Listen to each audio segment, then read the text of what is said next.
So I'm here to talk to you about blockchain technology. It's something most people don't understand. And so I like to take you back in time just to set the context, because we all understand the internet today.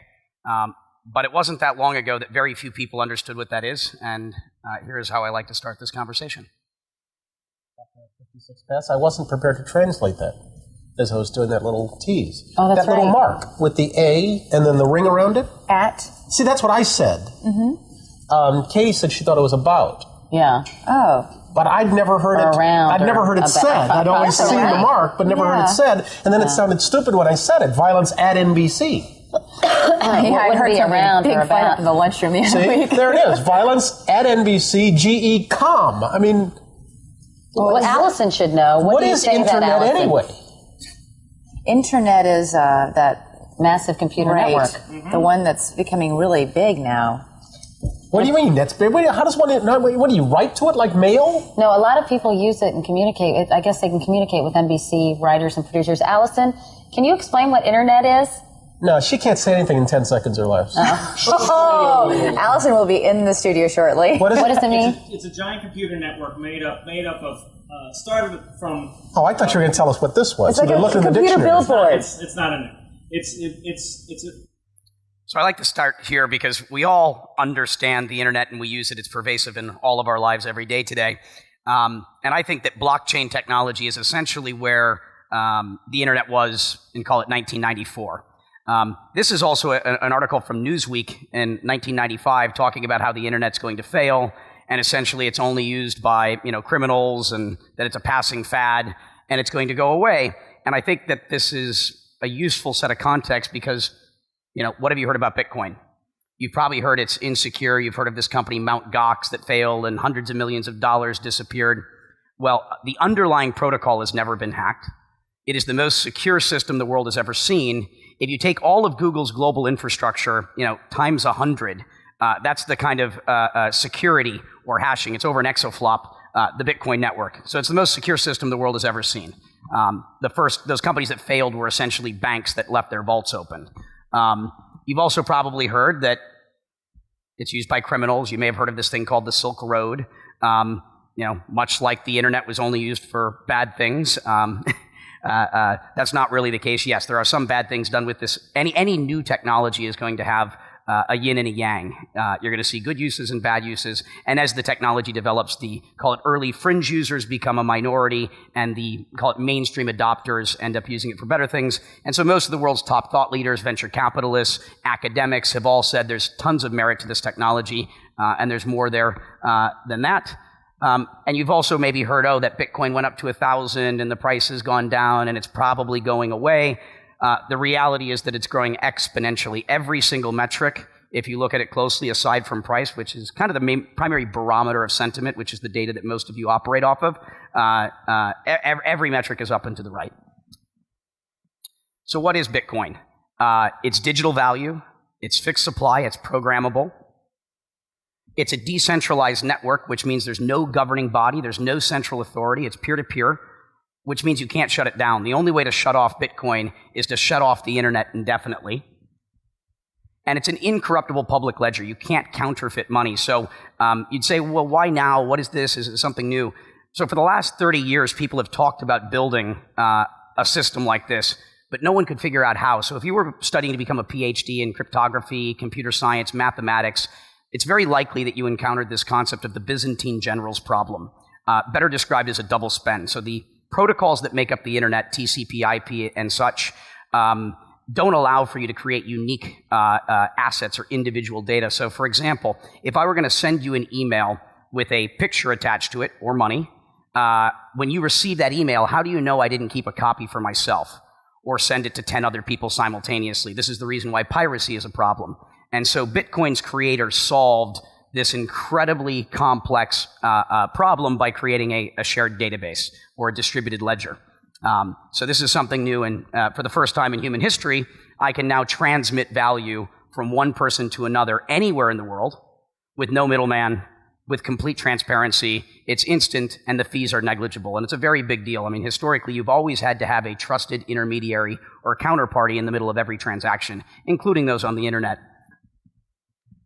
So Bitcoin was the first application, and I'm not really here to talk to you about that. I'm here to talk to you about blockchain technology. So think of the blockchain as the technology that makes Bitcoin possible, and Bitcoin is the first application. So again, think of the blockchain as the operating system, and Bitcoin is now one of about 700 apps that are trying to create innovation around this space, and you're starting to see lots of major institutions use it. But I want to take us through kind of what I think of as the evolution of kind of technology as it relates to what is disrupting the world. In this case, we used to communicate with people verbally, and that was the verbal sort of communication era.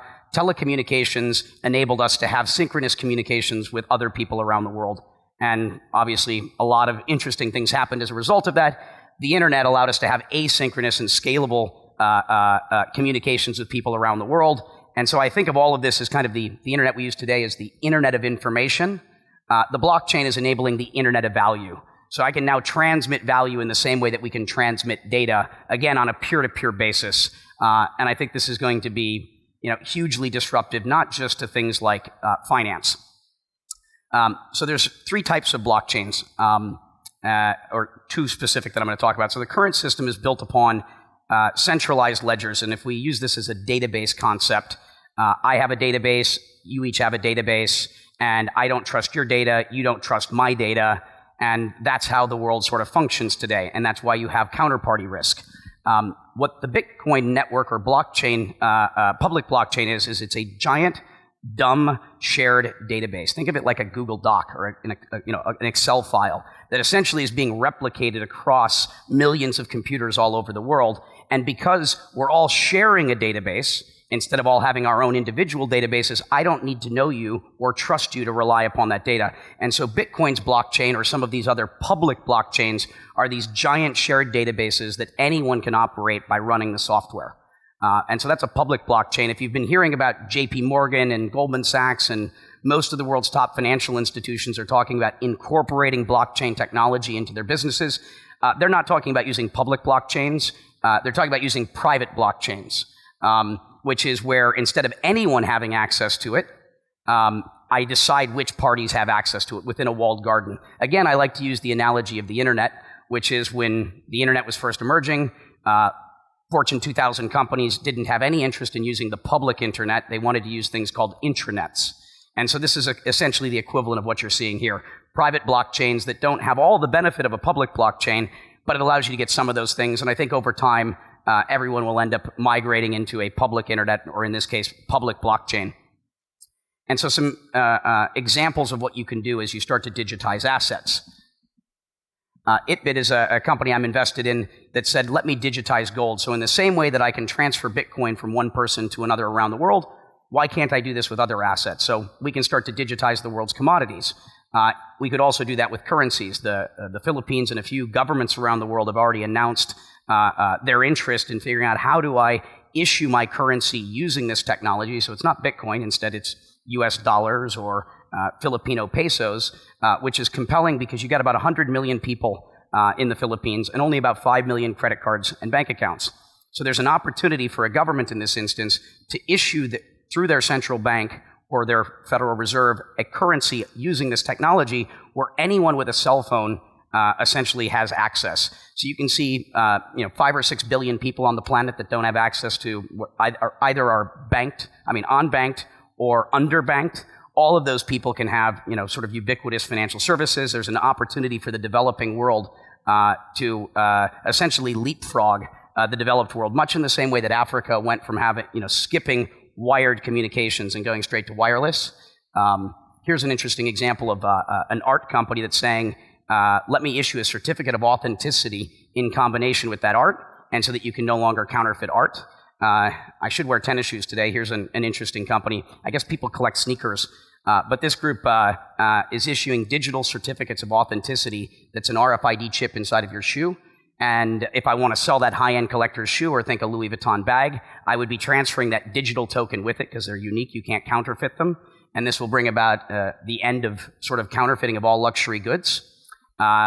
This is another company I'm invested in called Chain. They've partnered with NASDAQ.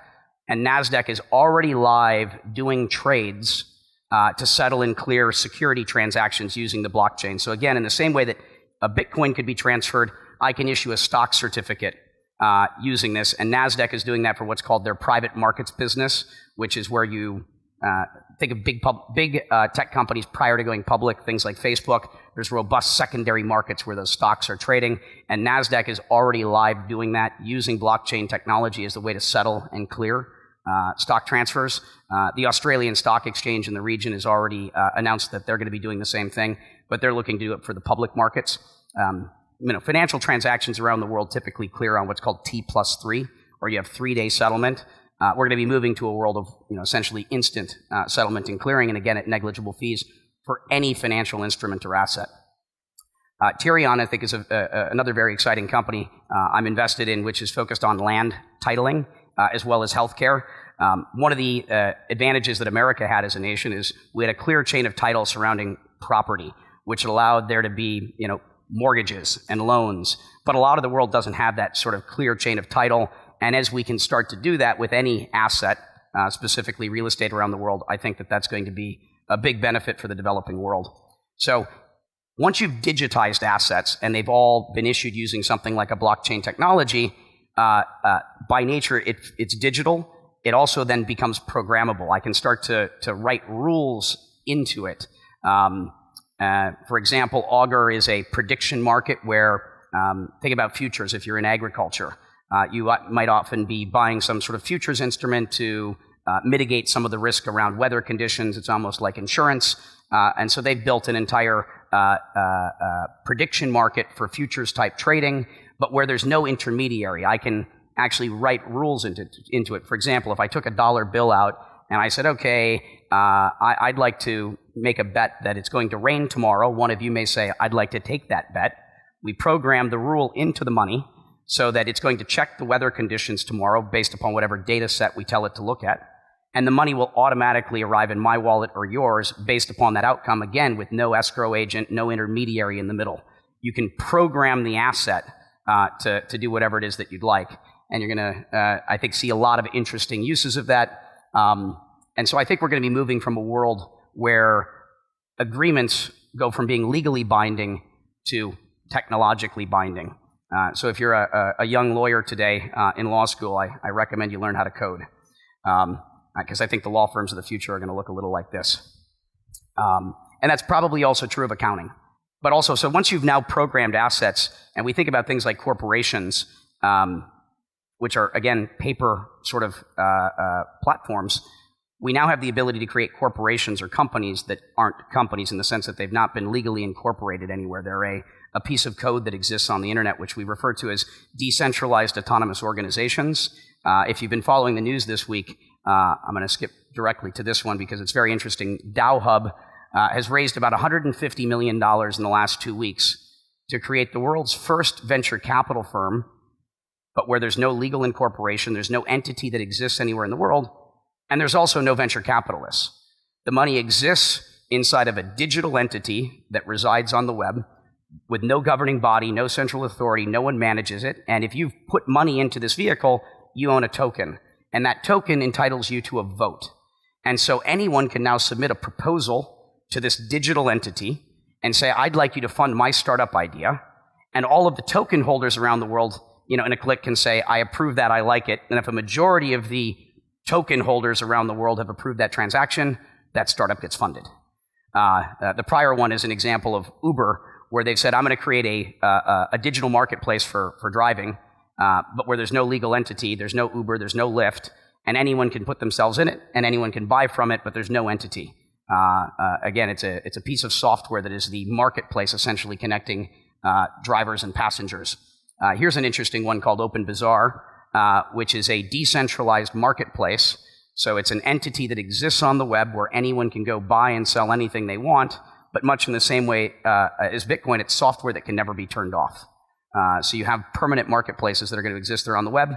MadeSafe is doing the same thing with storage. So if you have a computer and you have extra disk space on it or a server, I can say I'm going to give 100 gigabytes of my disk to this giant network to create a decentralized version of Dropbox. And so if I want to get storage space, I'm going to pay digital currency for everything I use. And if I want to offer it up, I'm going to earn digital currency by offering up any extra disk space that I might have. Ethereum is doing the same thing with compute. So I think that much in the same way that the internet has impacted every business in the world and all of our lives, this technology is going to be just as prevalent, though you're not necessarily going to notice it. Much in the same way you used to make your phone calls over twisted copper wires. And when we migrated over to using voice over IP, unless you were in the telecommunications business, you never realized it happened. The back-end infrastructure of the world is about to change, and it's going to get better, faster, cheaper as a result of that. So this is happening now. Most of the world's top venture firms are all invested in the space. And here's the amount of capital that's gone in. So in 1995, the internet raised about $250 million in terms of venture funding into those companies. Bitcoin in 2014 raised about $350 million. Last year, Bitcoin raised about 780, call it 800 million. The internet raised about 600 million. So this sector has been taking in more venture capital than the internet did in 1995 and 1996. But the world has changed a lot since that. It used to cost you about $5 million to build a basic business to sell, sneakers online. Today, the costs to build a business have gone down by about 95 to 99%, depending upon the nature of the business that you're building, because of things like Amazon Web Services, because of things like open source software and GitHub, because of things like SaaS or software as a service. I don't need to build everything every time I want to do something. I'm going to grab and compile a number of different technologies to do that. So the amount of capital that's come into this space is going to create a whirlwind of innovation, though it takes time. That capital has to be deployed into products and services. So I'm financing a lot of those sort of companies. The internet wasn't very useful until you had some of that basic infrastructure like a browser and an email client and search engines. So again, like a protocol, this underlying technology needs bridges, roads, and tunnels. And that's where all this capital is being deployed today to build out that infrastructure and to also provide that technology to existing incumbents that may want to benefit from it. You're also seeing most of the world's top financial institutions have all come into the space. Incumbents face the innovator's dilemma, which is, okay, I see a new technology.